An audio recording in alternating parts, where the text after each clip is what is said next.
Real Enigmas and Theories is back again with another video. Hey yo, I'm gonna keep it a beanbag with you. Somebody needs to flip this damn seat cushion. Is the other side that damn bad? The chair looked like it got ass cheeks.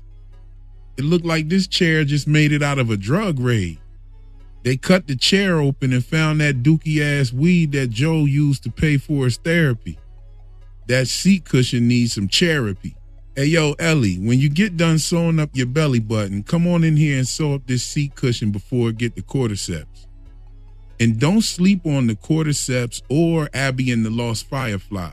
The stalkers, the monsters, the increase of more survivors coming to seek refuge, and the internal turmoil and the conflicting worldviews.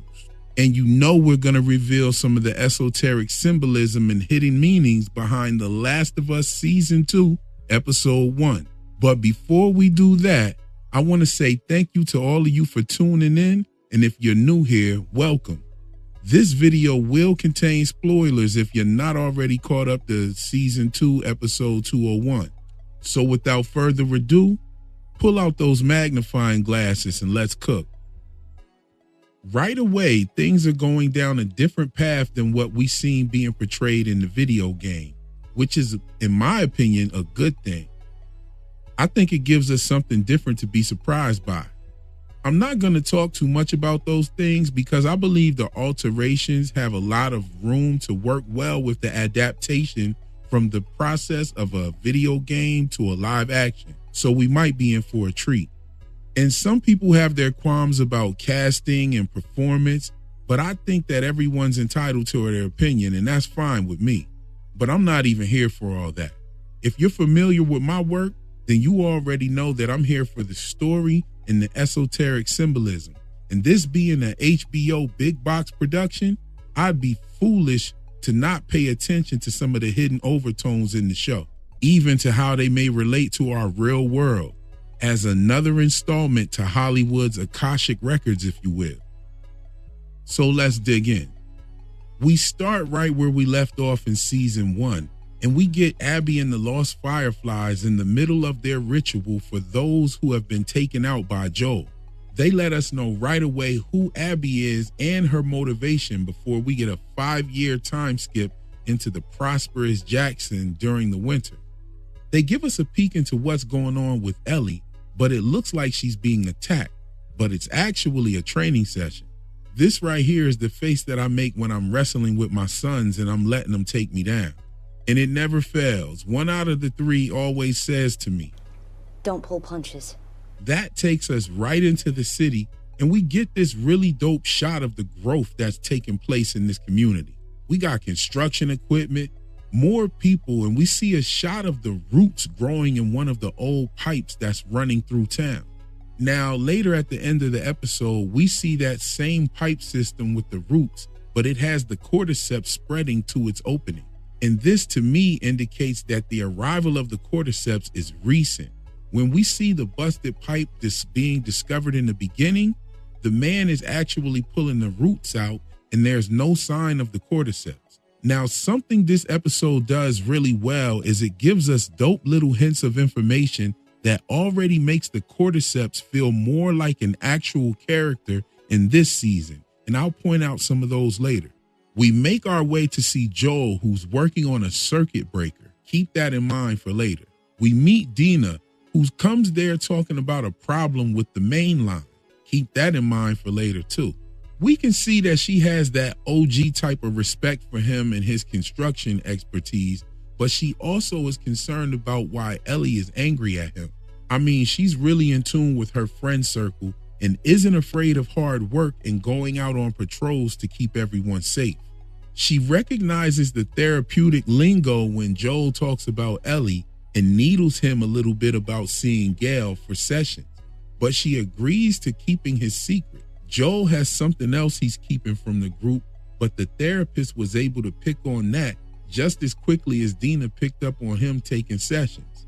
Maria seems to be picking up on the tensions that Joel has been feeling towards the newcomers in the community too. I think her saying that the window isn't keeping the cold out like it used to is her speaking about Joel. And I get the idea that they've had this discussion before about the housing crisis. It seems like Joel is using those construction skills from the old world and has been heading the efforts to make housing for the new people coming into the community. On one hand, you have Joel asking her to slow down the number of refugees, and Maria is asking him to build houses faster so that more can be let in. Then we get little Benji coming in with a pleasant interruption, and it's where we get a clear view on Joel's perspective on outsiders. He kind of implants the idea that everyone outside the walls are monsters, which clearly clashes with Maria's viewpoint. We also get Tommy coming into the room, clearly lying about hunting infected with Ellie, which is bound to drive a deeper wedge into their family unit. And we could see that Ellie and Tommy have become closer to the point to where she can persuade him to go against the will of his older brother and put her back on patrols, even after she already had a close call on her last mission. Joel gets ready to leave and tells his nephew to keep shooting those monsters as Benji motions his finger guns to point and shoot at Joel, which could be the writer's way of indicating that Joel is the monster. And before he leaves the room, Maria reminds Joel that he too was once a refugee, even though he was let in on the strength of his brother being there. And he was willing to go out on his own before coming back with Ellie. Not to mention that Joel has become an asset to the community, and she's asking him to build faster to suffice the influx of residents. And I'm sure he didn't want to argue those points and cause more attention during the current situation of more refugees and the lack of housing. And I think that this is also the writer's way of adding a little bit of social commentary from our current dialogue about immigration in America and border control. You have the roots issues with the main line slowing down the construction, conflicting viewpoints with one of the head council chief who happens to be your brother's wife, a sour relationship with someone that you care for, and a dark secret that you're keeping from that person. And the only people who know is his brother, who is now lying to him, and Maria, who thinks he's being selfish and cold. And I mean, let that take us right into the therapy session with Gail, which was a beautiful scene and ritual in motion. You had the pouring of libation, the trading of herbs for burnt offering, the symbolic egg timer, the sacred book, and the ceremonial confessions. Gail says tick, tick, tick to remind Joe that his time is moving on his session. Keep that in mind for later as well. Ritual and alchemic confessional is something that we see in many cultures across the world and thousands of years across time. Ancient Israelites with Yom Kippur, where the sinner would confess verbally his sins over the animal before it was sacrificed. You had Greco-Roman mystery traditions where the participants would confess or purge guilt as a part of their initiation. Open public confessions were common before the Eucharist with early Christians. And before a sacrifice was made in traditional African religions, people would confess their wrongdoings to a diviner or a priest in Yoruba, Igbo, and Akan traditions. The weighing of the heart in the Egyptian Book of the Dead, the 42 negative confessions of Ma'at in ancient Kemet. These confession rituals can be seen everywhere, all over the world, and all throughout human history. So I thought it was dope how they slipped this in there. A ritual is a formal symbolic act, often repeated, and it's used to initiate transformation or communion. And that's exactly what Joel's therapy sessions are. Now, alchemic is pertaining to the transformation of base matter to gold, or the higher self or the higher version of oneself. Symbolically, it's about death, rebirth, purification, and achieving the Philosopher's Stone, which is a metaphor for the true inner enlightenment or self-mastery. Joel seeking this validation without actually telling her what's going on is his way of kind of looking for a false rebirth or a false purification. Now, when we look at confessional, a confessional is a place of truth, vulnerability, and hidden revelation. In Christian context, it's where sins are confessed. In psychological terms, it's shadow work. But in the esoteric sense, It can symbolize the revelation of the internal process of transmutation. And I would say that this fits the bill for what we see Joel seeking and avoiding with his meetings with Gale, who represents the priestess conducting this healing ritual. However, him leaving before the purge ritual is over is never a good sign. Joel would rather have validation than healing, but Gale took it straight to Kemet with her 42 negative confessions about her hatred for Joel, and she balanced it with the understanding of what he had to do. But I can't wait for them to reveal what actually happened between her, him, and her husband. This scene was a great setup for that, and I really want to see what happens, being that it's one of the changes from the video game. So let's move on to Ellie preparing for her patrol. We see Dina come to pick her up because she's also going on the patrol, and Ellie is still wearing them Chuck Taylors, which have the waffle impressions on the soles. One thing about it, I know I wouldn't be wearing those things in no winter, snow, and ice. We also got a shot of Ellie's switchblade, her ritual dagger, and the symbol of her birthright as a true-born firefly and the divine womb-born cure to the cordyceps. The true firefly offspring that ended up being a symbol for hope for the very fireflies that Joel brutally massacred. Tommy was also a firefly, and I'm sure he contemplates that what his brother did and can't help to see how terrible his brother's actions were, but possibly considers the loss of Sarah and the thought of Tommy himself having to make a decision of maybe sacrificing his son Benji for the greater good. And plus, hey, that's his big brother, so, this philosophical burden has split fans of the game and the TV shows for years and has translated very well into season 2 so far. That debate will probably never lose its spark. People will be debating if Joel was wrong or right for years to come. Coupled with his stance on the refugees is sure to provoke some discussion around his character. So, moving along to the patrol mission. The team is at the gates of Jackson getting their instructions from Dina's ex-boyfriend Jesse. They come to a trail of blood on the path, and Ellie rushes off to investigate. Dina follows behind, and they come to a dead bear who had gotten into a battle with a group of infected that have been taking shelter in the Green Place Market. Keep that in mind. All of these keep that in mind. I'm going to be rounding that up at the end of this video, so you might want to stay tuned because it's fire. Dina makes a joke about the bear's ribs, barbecue, and Ellie even puts this into her journal later on that evening. Now, the hidden meaning addressed in this and the hints of symbolism sprinkled throughout the episode is undeniably referencing the stock market and maybe even what we see happening currently in the financial landscape around the premiere of episode 201.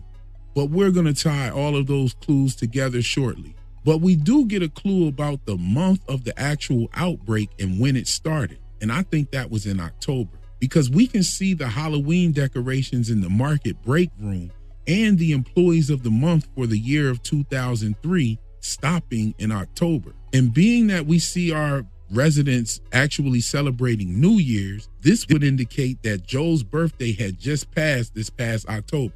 I wonder if we'll get a flashback back to Joel's birthday or sometime. The stalker we saw bites Ellie and shows that the cordyceps are advancing and getting smarter, still allowing the host this time to access some parts of the brain as far as reasoning and not just chasing, but planning and trapping its victim. And I think it's dope that Ellie is the one who gets to bring this information back to the council, being that she got bitten with her immunity, and someone else encountering that planning stalker may not have made it out. So her being rebellious pays off in the sense of finding out some very valuable information about the infected threat. I think it was the stalker who took down the bear and got its nose slapped off in the process. We have seen a stalker and the cordyceps in the pipes, so that tells me that the spores we saw in the season 2 trailer will be a part of the cordyceps evolution and advancement, and the things that our survivors will have to learn about these things along the way will get deeper and deeper.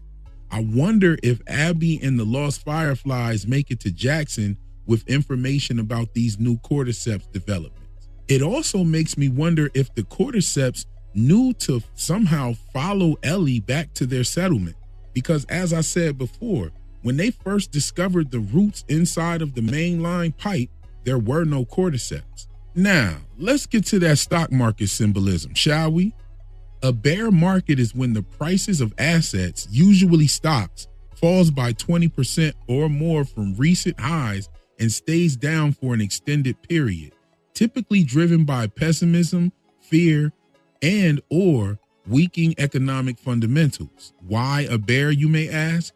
Because a bear attacks by swiping its paws downward, which metaphorically reflects the falling markets. Just like a bear pulls its prey down, prices are seen to be dragged down during a bear market.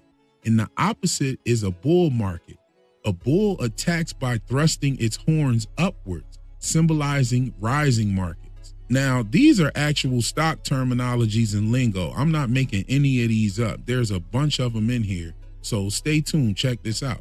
The barbecue pun could be referencing the stock market ticker. B and Q are both suffixes on the stock market ticker.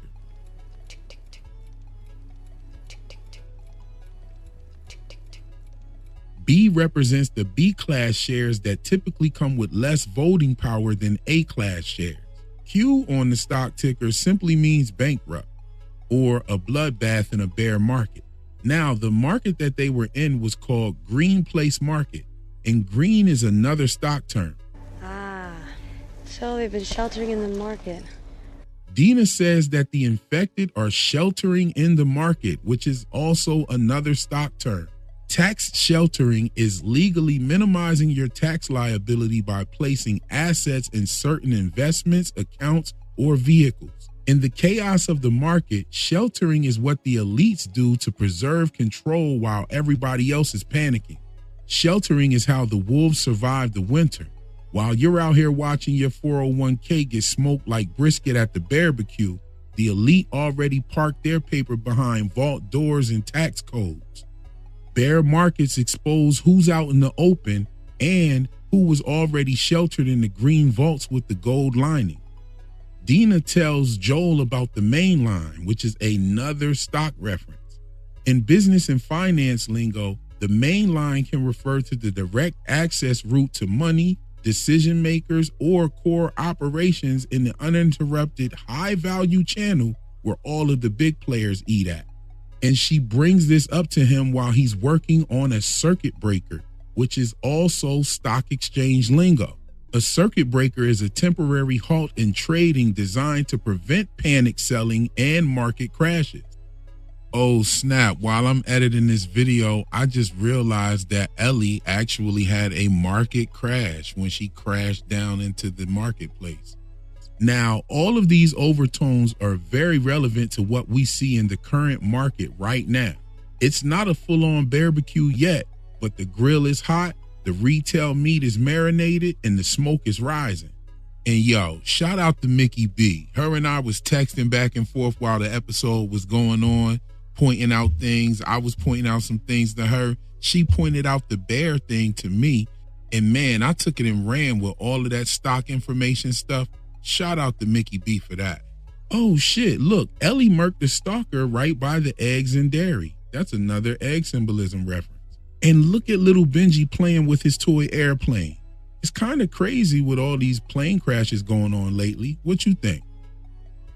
So there you have it. Some symbolism, some history, stock lingo, hidden meaning, and a dope breakdown of 201. And if you like this video, go ahead and do all that dope YouTube stuff and tap that screen a few times for me. Help me get the lights up to poke that algorithm and let the people know that you're rocking with the real enigmas and theories. Thank all of you for watching and share this with somebody who you know watches the show.